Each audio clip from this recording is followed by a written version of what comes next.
Hello everyone, I'm Paul Dongletto, the editor of CDN Computer Dealer News, with part 2 of my special interview with Eugene Kaspersky, the founder and CEO of Kaspersky Labs here in Moscow. Eugene, there's rumors in the marketplace about McAfee and Sophos being acquisition targets to some of the bigger companies out there. Would you ever consider allowing Kaspersky, which is a privately held company, to be acquired? There were many times, Yeah. but still alive. Yeah.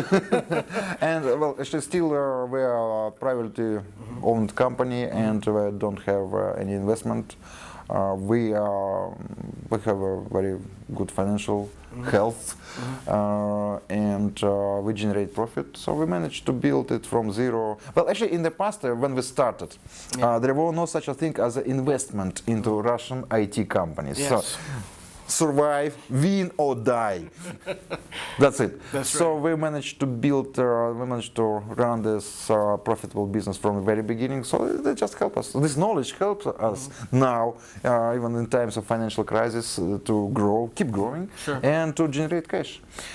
But actually, with this acquisition history, there were 3 periods. The first period was somewhere in 1990s, when their companies just called me, asking to have a job in the company. Right. That was the first period. That's right. Second period, they were calling me to sell the company. Now we live in the third period of time. They call me to sell their company. Ah. But well, actually, we're quite conservative with their acquisitions of other businesses because we grow very quick. So we, at the moment, we don't need to buy market share. Right. And we don't really need to buy new technologies because we recognize that to develop their new technology from the scratch or to adapt the other people which have a rather corporate climate, corporate culture, living in different time zone, sometimes is more risky. Yeah. So well, actually we are open to watching what's going on the market. We are looking for the opportunities of acquisitions, but we are quite conservative with that. If we see some brilliant opportunity, we will take it. Okay. But we're So 3 periods of acquisition, just like a hockey game, 3 periods. yes, yeah. But we're still winning. You're still winning. But let me Do ask. you remember this very good fighting with the Soviets? In 1972? 1972 that was- Ice that Palace? I don't remember exactly the place. I was kid, but You they were a were kid? with Canadians, Russians, Soviet and Canadians. I know. We won in 72, but we lost in 74. I don't remember exactly. I remember that was a very, very good fightings. That was very good. That was very good. They were very good games. Absolutely, absolutely. But let me ask you, if I was a solution provider and I had an opportunity to sit down with you, and what would you say to a solution provider to get them on board for your business?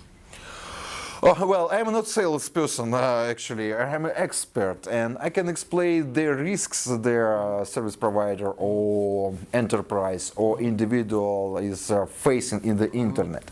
And I can explain the solutions, what they have to do, have to have on there to protect their business.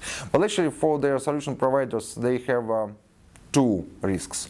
First of all, they have their own network, their business as well, or enterprise. Right. So they have to care about their own information and also have to care about the customers, about their people which are subscribing the services.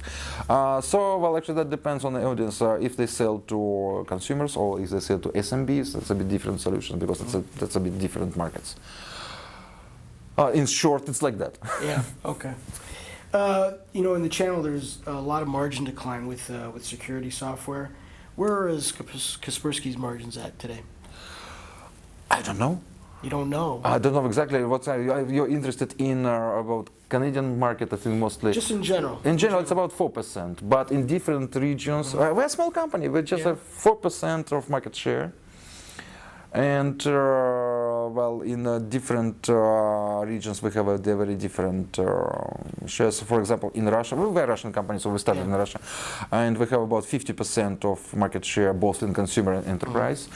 In Germany, we have we're number 1 in retail, so we have a quite a big, about probably 15% of consumer Yeah, market. no, I'm talking about margins that a solution provider would make from selling I'm your sorry, product. sorry, I didn't No understand. worries, no worries.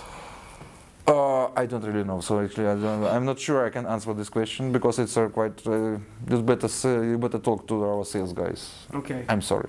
that's okay. What about your channel program for solution providers? That depends on the territory. Also, better to talk Yeah. about to Steve Orenberg or to their. What's his name? I forgot again. The man, the country Steve manager. Orenberg? Steve Orenberg is our. Kevin Krempulek? Yes. Let me ask you something that you should know about cyber criminals. Yes. Okay. They're almost invisible to law enforcement today. I mean, when we speak to the RCMP in Yeah. Canada, they don't have the resources to go after Yes. these kind of people. So it's a problem, I'm sure, all across the globe. In terms of protecting businesses from these cyber criminals, what's going to be, the step-by-step process of that in the next 5 years? How would you sort of describe the future of protection against these cyber criminals? Yeah. Well, actually, you asked me a question about the short-term plans or strategy how to survive in the cyber world.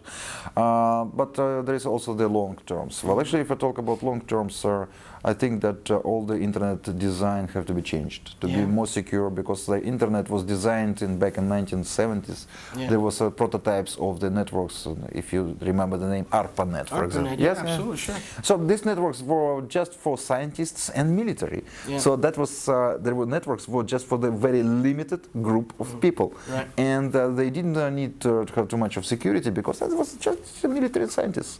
So they trust each other. Sure. And then these networks were introduced to public without security in the design of the network. That's why we have all these problems now. So I think that in 50 years from now, all the internet design will be changed.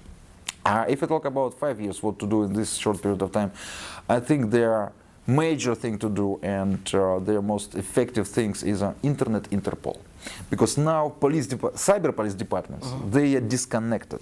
Yeah. The cyber criminals and victims, they are in the internet land, in the same territory. Right. But police departments, they behave in a different dimension.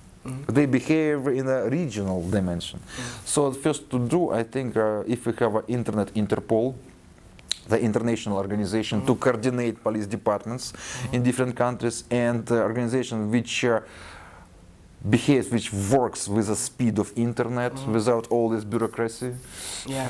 and this will help a lot to Have you- stop cyber criminals. Have you gone to an organization like Interpol and discussed? Yes, recently I had a meeting with Interpol officers in Singapore, and well, actually we agreed that internet is an organization which is not designed to handle cybercrime issues, because cybercrimes is much more complicated than the traditional crime. So they simply, their traditional Interpol is not designed to do that. So the question is it traditional Interpol to be adapted for the internet needs, or have we to create a new organization? I don't know. I'm not I'm not a man from the government. I don't know how to do that. I simply understand that we have to have something international. I call it Internet Interpol, Right. to handle all these incidents and to investigate them. So is risk going to get worse in the next 5 years? I think To- yes, yeah. of course. Well, actually, the cyber criminals, they are motivated, and they're motivated very, very well. They earn a lot of money, and I think that there are people which earn more money than me, for example. And they're, for example, a couple of years back, there are Russian cyber criminal dead in a street racing here in Moscow, driving new BMW 7, Right. 21 years old. 21 years old. Not bad. Yeah. Not bad for a cyber, But the bad, he's dead. but he's dead, yeah. Yeah, they're just browse the internet looking Yeah. for the cyber criminal or hackers arrested $1 million. There were many stories about Right. how they steal money, and they earn a lot. Second, it's quite easy for them because that's software, that's internet. What do they need? Computer, internet connection. Cyber cafe. can of beer.